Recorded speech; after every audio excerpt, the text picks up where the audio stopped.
Hello everyone, welcome to platform of Unacademy and welcome to session of the special announcement of new recruitment and that is from the Indian Oil Corporation Limited की तरफ से आपका recruitment open होकर के आया है और ये आज ही अभी आपका ये रिक्रूटमेंट निकला है। और जैसा कि आप लोग जानते हैं कि मेरे वीडियोस थोड़ा सा जल्दी आपको मिल जाते हैं, कंप्लीट इन्फॉर्मेशन के साथ मिलते हैं और जितना भी इन्फॉर्मेशन आपको मिलेगा वो अप टू द मार्क्स मिलेगा, विद प्रूफ के साथ आपको मिलेगा, विद फैक्ट्स के साथ मैं बात करूंगा। आज की इस वीडियो में भी बात मैं करने वाला हूं कि जो वैकेंसीज निकल करके आई हैं, मतलब नोटिफिकेशन तो आप सभी लोग ऑलरेडी पीडीएफ में पढ़ लेते हैं, लेकिन सबसे बड़ा क्वेश्चन जो आपका होता है वो ये होता है कि एक्चुअली जो नंबर ऑफ वैकेंसीज हैं वो कितनी है, लास्ट ईयर का कट ऑफ कितना गया था और जो कट ऑफ अगर गया था तो उसमें से जो लोग कॉल किए गए थे तो उसके बाद फाइनल मेरिट लिस्ट जो प्रिपेयर हुई थी, इनको ज्वाइनिंग मिली है, उनका कट ऑफ कितना गया था। ठीक है ना। तो ये सारे क्वेश्चंस का आंसर आपको मेरे सेशन के अंदर आज मिलने वाला है। ये वीडियो ऑलरेडी मैं पहले थोड़ी देर पहले रिकॉर्ड कर चुका था, बट किसी टेक्निकल इशू की वजह से वीडियो आपको लॉन्च नहीं किया गया। ये दूसरा वीडियो मैं आपको रिकॉर्ड करके दे रहा हूँ। उम्मीद करता हूँ कि जितने भी आपके डाउट्स होते हैं वो सारे के सारे डाउट्स आपके इस वीडियो के अंदर क्लियर होने वाले हैं। चलिए फटाफट से शुरुआत करते हैं। तो IOCL की वेबसाइट में जाकर के नोटिफिकेशन आप डाउनलोड कर सकते हैं, कैरियर पेज में जाकर के आपको नोटिफिकेशन मिल जाता है। ठीक है ना। और IOCL पहले ही डिक्लेयर कर चुका था, गेट 23 के फॉर्म के साथ ही डिक्लेयर कर चुका था कि आपका जो रिक्रूटमेंट आपका है गेट 23 के बेसिस पर IOCL करने वाला है। ये तो पता था, हम तो इसका वेट कर रहे थे ना बहुत दिनों से कि वैकेंसी आएगी। ठीक है ना। आपका ONGC का भी आप वेट कर रहे हैं। ठीक है ना, वैकेंसी आने वाली है। चलिए, तो IOCL ने गेल के बाद, मतलब कि कोई भी आपके एनर्जी सेक्टर में गेल के बाद जो दूसरा फॉर्म आपके लिए आया है वो IOCL का आया है। चलिए जरा बातचीत करना स्टार्ट करते हैं। अगर हम बातचीत करना स्टार्ट करते हैं IOCL के लिए, तो हमारे पास सबसे बड़ी बात ये आती है कि आप सभी जानते हैं one of the leading Maharatna companies जो कि हमारे पास एनर्जी सेक्टर के अंदर डील करती है, पेट्रोलियम पेट्रोकेमिकल सेक्टर दोनों डील करती है, लेकिन अभी हमारे पास पूरा का पूरा ग्रीन एनर्जी की तरफ भी, हमारा हाइड्रोजन प्रोडक्शन की तरफ भी आपका ये सारी बड़ी गोली जो रिफाइनरी डिवीजन हैं सारे शिफ्ट हो रही हैं। करंट टाइम पर अगर हम बात करने जाते हैं तो आप सभी जानते हैं कि IOCL हमारे पास अभी करंट जो फाइनेंशियल ईयर है इसमें 95.714 मिलियन टन जो है ना प्रोडक्ट इसने सेल किया है और जो रेवेन्यू इसका है करंट फाइनेंशियल ईयर का वो हमारे पास 9,34,952 करोड़ का रेवेन्यू जो है ना इसने जनरेट किया है। जैसा कि हम सभी जानते हैं कि IOCL हमारे लिए one of the best PSUs के अंदर में आप इसको काउंट करते हैं, बहुत लोगों का डिमांड रहता है। तो यहाँ पर जो आपको पोस्ट मिलती है, दो तरह की पोस्ट मिलती है, GET मिलती है, ग्रेजुएट इंजीनियर ट्रेनिंग की पोस्ट मिलती है, एंड GAE मिलती है, ग्रेजुएट अप्रेंटिस ट्रेनिंग की पोस्ट आपको मिलती है। ठीक है ना। चलिए जी, तो यहाँ पर जो आपके पास एलिजिबल ब्रांचेस हैं, this are the 6 eligible branches जो कि आप यहाँ पर अप्लाई कर सकते हैं। Chemical, civil, computer science, electrical, instrumentation, mechanical engineering. आप अगर इस पर्टिकुलर रिक्रूटमेंट के PDF के थ्रू अगर आप जाते हैं तो हमारे पास में, जैसा मैंने आपको बताया, ग्रेजुएट अप्रेंटिस इंजीनियर GAE की पोस्ट और GET की पोस्ट, दो पोस्ट आपको मिलती हैं। GAE की एक्चुअली जो पोस्ट होती है वो अप्रेंटिसशिप एक्ट के तहत आपको 1 साल आप पहले अप्रेंटिसशिप करेंगे, देन आपको परमानेंट जो है ना पोजीशन दी जाती है। थोड़ा सा यहाँ पर अनाउंसमेंट का और आपका जो पे स्केल का थोड़ा 1 ईयर का डिफरेंस रहता है, बस 1 साल बाद आपका पे स्केल वही हो जाएगा जो GET का पोस्ट होता है। ठीक है ना। और यहाँ पर एलिजिबिलिटी का क्राइटेरिया की बात करते हैं तो यहाँ पर जितने भी इंडियन नेशनल्स हैं वो अप्लाई कर सकते हैं।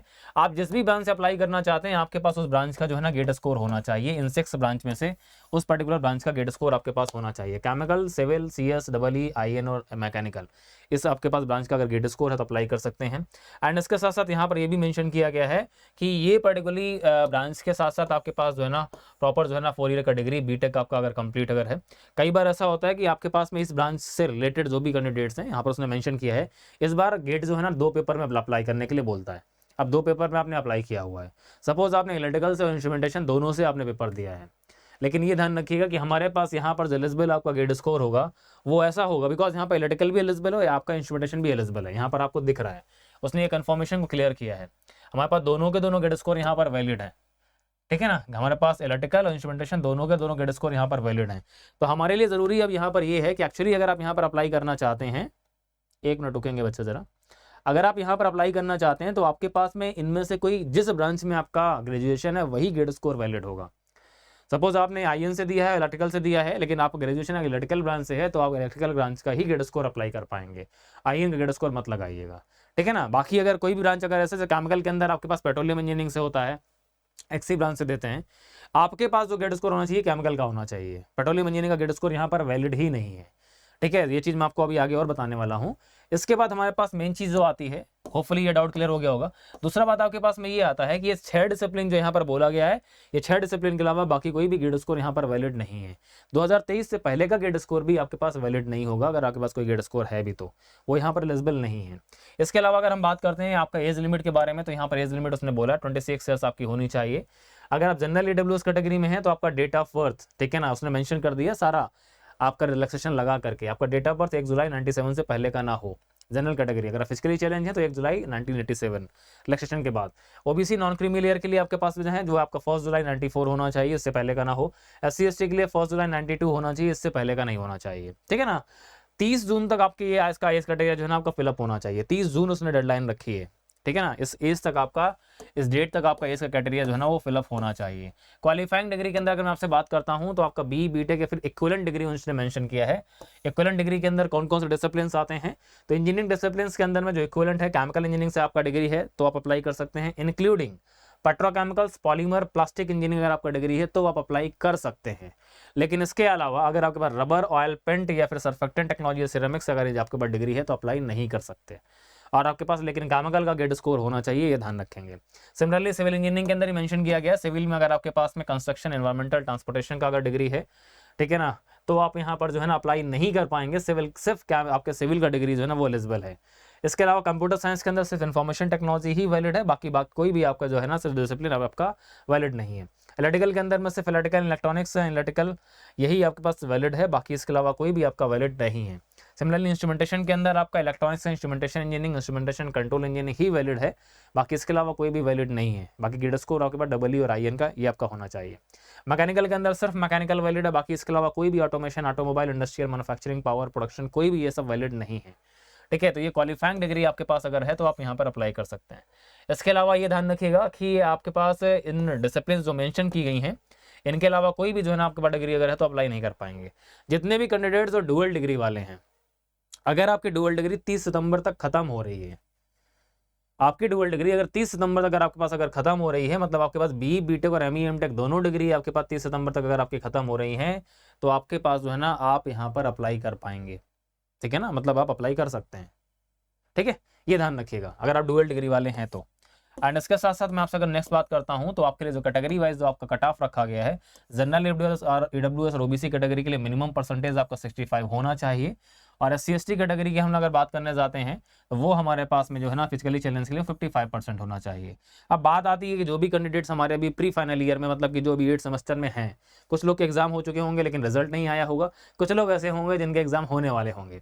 आप लोगों को टेंशन लेने की जरूरत नहीं है। रीजन ये है कि आपके पास 7 सेमेस्टर तक का जो एग्रीगेट परसेंटेज है आप वो फिलअप करने वाले हैं और वो आपका 65% होना चाहिए।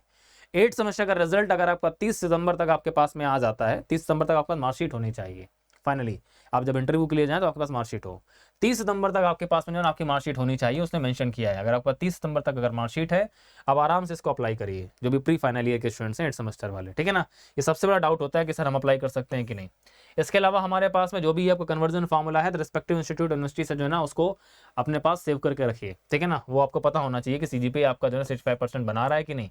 कैटेगरी की अगर बात करते हैं तो OBC non creamy layer, EWS category के सर्टिफिकेट्स आपके सेंट्रली पर्टिकुलरली जो आपकी लिस्ट होती है उसमें आपका होना चाहिए और उसके अकॉर्डिंगली अपना सर्टिफिकेट आप बनवाइएगा। होपफुली आप सभी अभी आपका बार का या फिर आपका NPCL का इंटरव्यू देने गए हैं तो वहाँ पे अपने सर्टिफिकेट अपने रेडी कराए होंगे।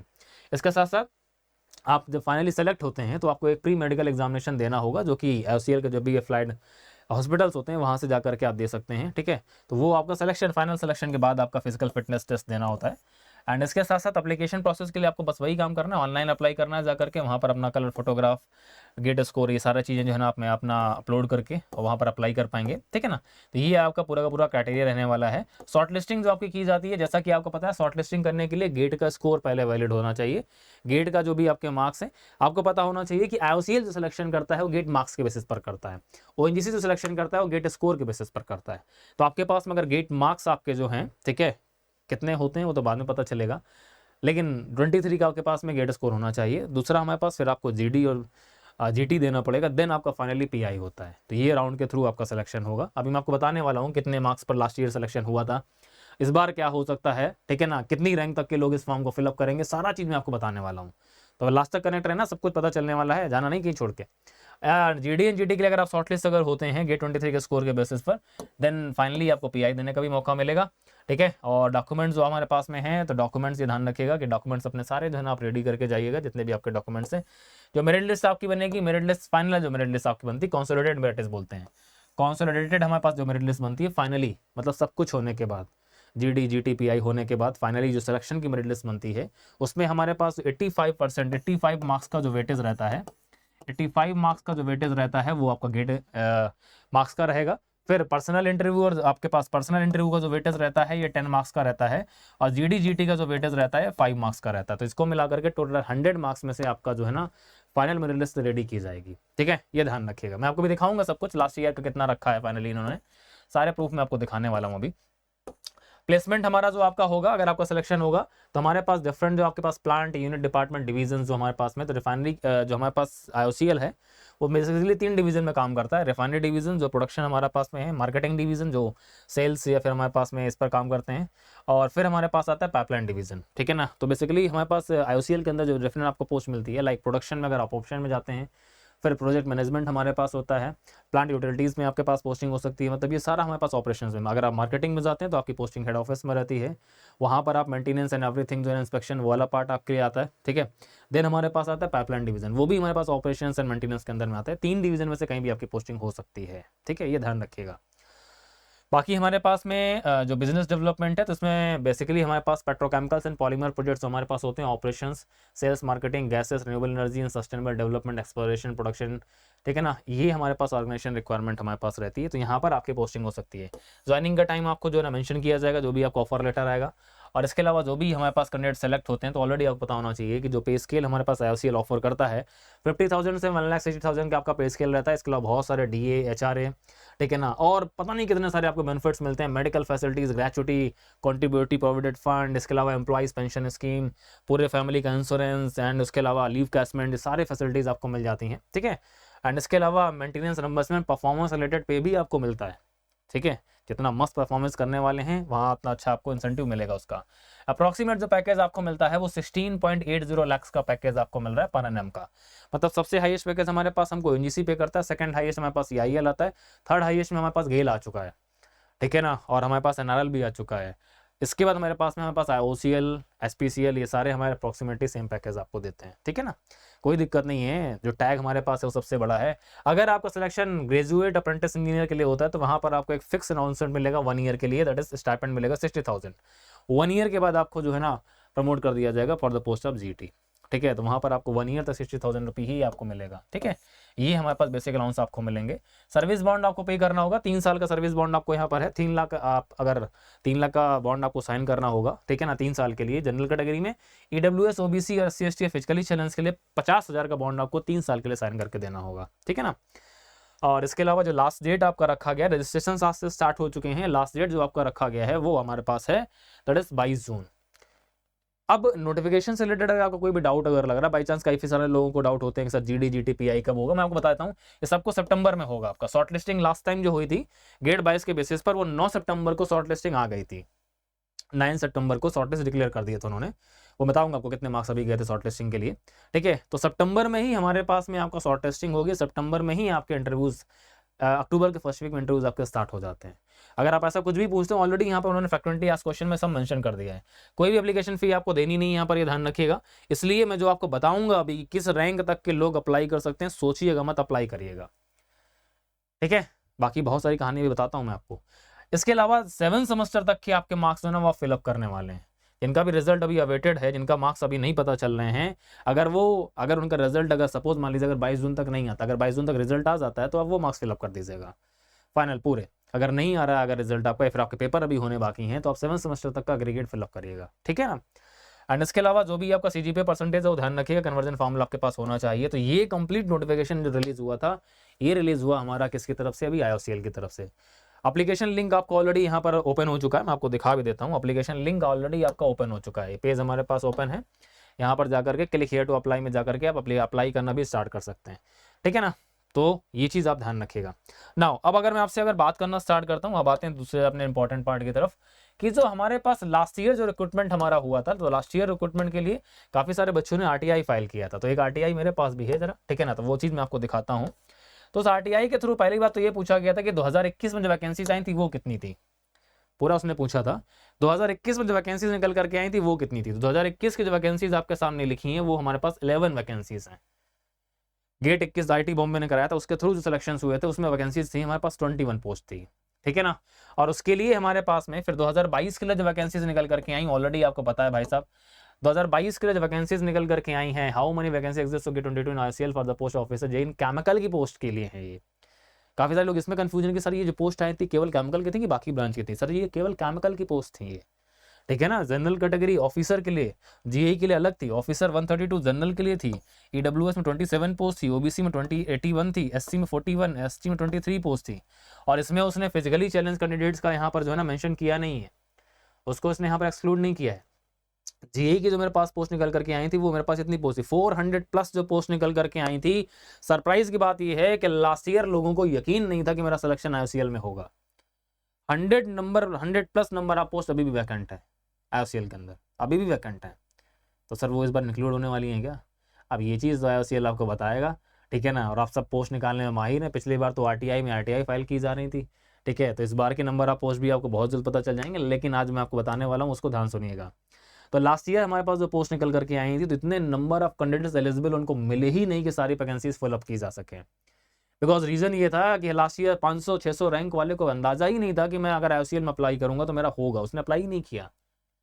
वहीं अगर एक 700 वाले रैंक ने अप्लाई किया तो उसका सिलेक्शन हो भी गया है, ठीक है। तो ये ध्यान रखिएगा कि आपके पास में सिलेक्शन के चांसेस तभी आपको मिलेंगे जब आप फाइट में शामिल होंगे। आप पहले ही डिसीजन मत लिया करिए कि नहीं मेरा सिलेक्शन नहीं होगा, आईओसीएल इस पर तो कॉल ही नहीं करता।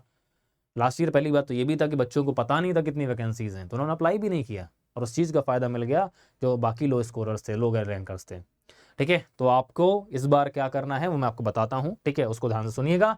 एंड इसके अलावा जितने भी बड़ी वाली गेट 2022 के जो इंटरव्यू हुए थे वो सितंबर अक्टूबर में हुए थे, ठीक है। ये ऑलरेडी मैंने जैसा कि आपको मेंशन किया है, 9 सितंबर को शॉर्टलिस्टिंग कर दी गई थी। उन्होंने बोला भी था आरटीआई में सितंबर अक्टूबर में ही हमारे इंटरव्यूज होंगे और ये हुआ भी था। 9 सितंबर को शॉर्टलिस्टिंग हो गई थी, इस बार भी हमारे पास सितंबर तक शॉर्टलिस्टिंग आपकी हो जाएगी। फाइनली जब हम लोग बात कर रहे हैं तो गेट 21 में जो सिलेक्शन हुए थे, गेट 21 के लिए जो कट ऑफ मार्क्स हमारे पास में था, आईआईटी बॉम्बे वाला बात कर रहा हूँ पहले मैं, गेट 21 की जनरल के लिए 60 मार्क्स था, ईडब्ल्यूएस के लिए 60 मार्क्स था, ओबीसी के लिए 59 मार्क्स था, एससी के लिए 48 था और एसटी के लिए 33 मार्क्स था। ये था गेट 21 के बेसिस पर। गेट 22 वाला आपको पता ही है, गेट 22 में जो शॉर्टलिस्टिंग किया गया था इंटरव्यू के लिए, वो गेट 22 के बेसिस पर जो सिलेक्शन हमारे पास हुए थे, वहाँ जो शॉर्टलिस्टिंग था जनरल के लिए 35.03 था, आपको पता है सभी को ऑलरेडी, सब मैं आपको पहले बताता रहता हूँ मेरे वीडियोज़ में। 35 मार्क्स हमारे पास ईडब्ल्यूएस का था, ओबीसी का 35 था, एससी एसटी का 25 मार्क्स था।